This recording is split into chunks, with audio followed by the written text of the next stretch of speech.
안녕하세요. 북덕방 기자들의 이데일리 하진아 기자입니다. 오늘은 무엇이든 물어보세요 14번째 시간인데요. 역시 제 옆에 이제 부동산 세제에 대해서 알기 쉽게 설명해 주실 이지민 세무사님을 모셨습니다. 안녕하세요. 안녕하세요. 네. 세무사님, 오늘도 제가 사연을 하나 준비를 해봤습니다. 자, 직장인이고 연봉은 4천만 원이 조금 넘고요. 조그만 다세대 주택을 2021년 9월부터 보증금 500만 원에 월세 38만 원을 받고 있습니다. 작년에 부동산 거래 신고만 했고 임대사업자 등록은 안 했습니다. 근로소득 때문에 분리과세 신고 시 필요경비 공제는 못 받는 것이 맞나요? 세금을 절세할 수 있는 방법이 있을까요? 이런 사연이 왔는데요. 다들 이런 고민이 좀 있으실 것 같아요. 월세 좀 받고 있는데 이거는 소득 신고를 해야 되나 말아야 되나 이렇게 고민들이 있으실 것 같은데 어떻게 해야 되나요, 세무사님? 네, 일단은 주택임대 소득에 대해서 문의를 주신 것 같은데 현행 세법에서 주택임대 소득을 어떻게 다루고 있는지 간단히 설명해 보겠습니다. 주택임대라는 것도 일종의 사업입니다. 네, 임대업이라는 사업을 영위하는 것이기 때문에 사업자가 되시는 거고 그 사업자가 발생하는 소득이라서 사업 소득이 되시는 겁니다.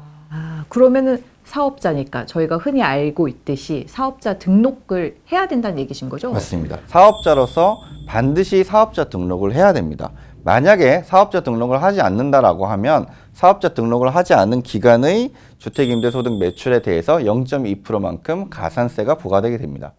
자, 이러한 주택임대사업소득은 본인과 배우자가 소유한 주택 수에 따라서 과세 방식이 달라지게 되는데요. 본인과 배우자가 소유한 주택이 1주택이고 그 주택이 기준시가가 9억 원 이하라면 주택임대소득은 전액 비과세 혜택을 받을 수 있게 됩니다. 즉 비과세라고 하면 소득을 별도로 신고할 필요도 없고 사업자 등록을 할 필요도 없습니다. 그럼 만약에 이분이 다른 주택이 없이 이 다세대 주택 한 채만 갖고 있다고 하면 9억도 안 넘으면 그러면 이 월세에 대해서는 별도로 소득세가 과세되지 않는다. 이렇게 저희가 볼 수 있겠네요. 근데 이 주택 수라고 하는 거는 보유주택을 얘기하시는 건가요? 아니면 임대주택 수를 얘기하시는 건가요? 또 이제 금액 기준이 또 별도로 있을까요? 주택 수라고 하면 본인 및 배우자가 보유하고 있는 전체 주택을 얘기하는 것입니다. 임대를 하고 있는 주택 수를 계산하는 것이 아니니까 그거는 오해 없이 보유주택이라고 생각하시면 되고요. 말씀드린 것과 같이 본인과 배우자가 1주택을 보유하고 기준시가가 9억이 안 된다라고 하면 그 월세가 얼마든지 상관없이 전액 비과세 혜택을 받으실 수 있습니다. 자, 그러면 주택임대소득은 이 주택부터 과세가 된다라고 보셔야 되고요. 자, 지금 현재 이 주택에 대한 2주택자 이상의 주택임대소득 매출에 따라서 소득세를 계산하는 방식이 조금 다릅니다. 여기서 제가 계속 말씀드리는 매출이라고 하면 일반적으로 월세, 네, 받고 있는 월세를 생각하시면 되고요. 만약에 3주택자 이상이고 그 보증금의 합계액이 3억 원을 넘는다라고 하면 간주임대료라고 해서 보증금의 현재 1.2% 정도의 것도 매출로 가산해서 계산을 해야 됩니다.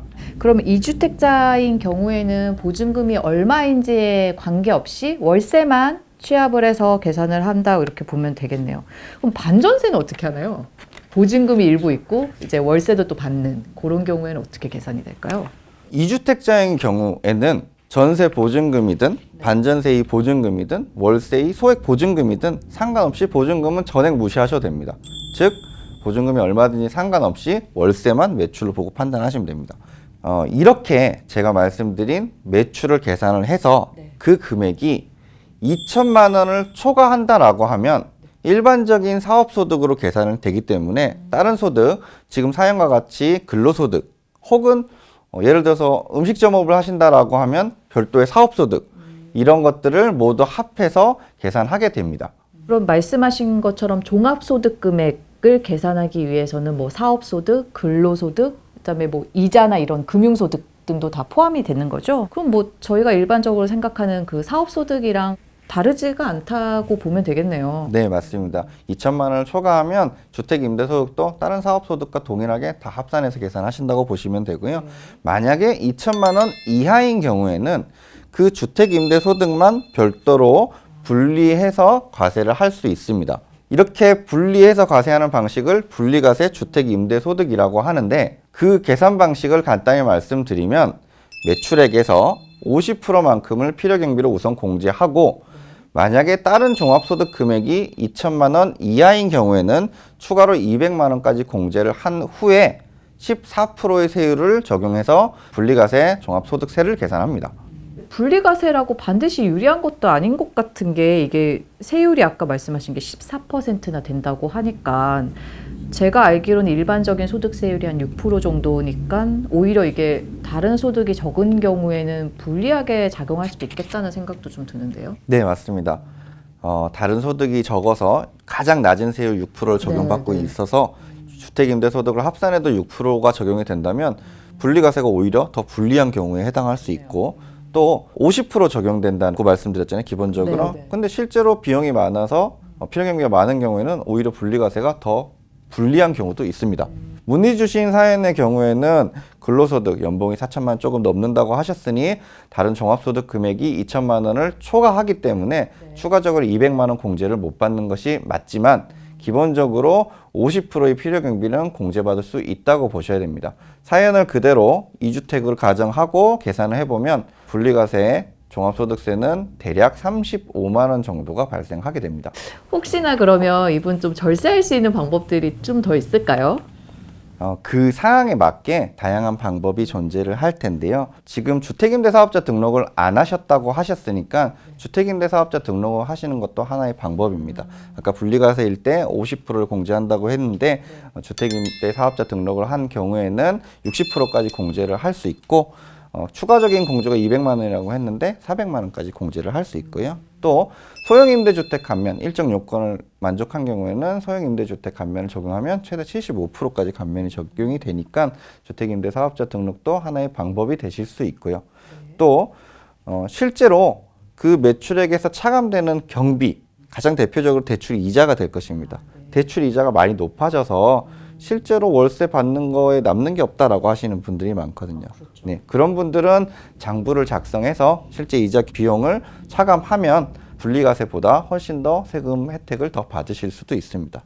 또 만약에 그 주택을 추후에 언젠가 양도를 할 텐데 이 양도를 할 때 1세대 1주택 비과세 요건을 받아서 추가적인 양도소득세 부담이 없이 팔 수 있다. 혹은 팔지 않고 추후에 자녀분들한테 상속 또는 증여 를 방법으로 무상 이전을 하겠다라고 하면 그 주택의 건물분을 감가상각을 하는 방법도 하나의 방법이 될 수 있습니다. 일반적으로 건물분에 대한 감가상각을 하면 월세보다 훨씬 웃도는 감가상각비가 발생을 하기 때문에 그 주택임대 사업소득에서 손실이 발생합니다. 이런 경우에는 지금처럼 근로소득으로 연말정산할 때 세금을 일부 납부를 하셨다면 주택임대소득의 손실과 통산이 됨을 따라서 오히려 종합소득세 신고를 하면 환급받는 경우도 발생하기도 합니다. 그럼 이 감가상각 같은 경우는 세무사님을 찾아가야 되는 거죠? 물론 세무사는 대리인이니까 네. 대리를 하는 역할이지만 감가상각이라고 하는 것 자체가 장부를 작성해야 되기 때문에 일반적으로 세무사나 회계사 같은 세무대리인을 통해서 신청하는 게 맞습니다. 그렇군요. 이 뭐 다양한 절세 방법이 존재하니까 요거를 좀 참고해 주시면 좋을 것 같은데 그 사연자분 같은 경우에는 주택과 상가가 이렇게 같이 있는 저희가 흔히 얘기하는 그 겸용주택, 상가주택 이런 것 같아요. 그러면 이분 월세도 그러면 주택 임대소득에 해당이 되는 건가요? 겸용주택의 경우에도 그 주택분에 대해서는 세법에선 주택과 동일하다고 보시면 됩니다. 그래서 지금까지 말씀드린 것처럼 그 주택을 포함한 다른 주택까지 계산해서 주택수에 따라서 과세인지 비과세를 판단하고 매출을 기준으로 2천만 원이 이하인지 초과하는지에 따라서 분리과세 방식을 선택하는 것은 동일하다고 보시면 됩니다. 다만 겸용주택이니까 주택 부분도 있고 상가 부분도 있을 텐데 그 상가 부분에 대해서는 일반적인 사업소득을 보고 종합소득세가 과세되는 것이고 또 별도로 상가 부분에 대해서는 부가가치세도 과세된다는 걸 잊지 않으셔야 되겠습니다. 그러면은 월세 매출액을 합산했을 때 2천만 원을 초과하는지 또 이제 다른 소득과 합산했을 때 분리과세가 유리한지 종합과세가 유리한지 이런 거는 좀 따져보시면 좋을 것 같네요. 오늘도 이지민 세무사님과 함께 그 부동산 세제를 좀 살펴봤는데요. 추가로 이제 궁금하신 내용이나 또 그 상담받고 싶은 내용이 있으시면요. 아래 댓글이나 메일로 보내주시면 저희가 영상 제작을 하는데 참고하도록 하겠습니다. 오늘도 세무사님 너무 고생 많으셨습니다. 감사합니다.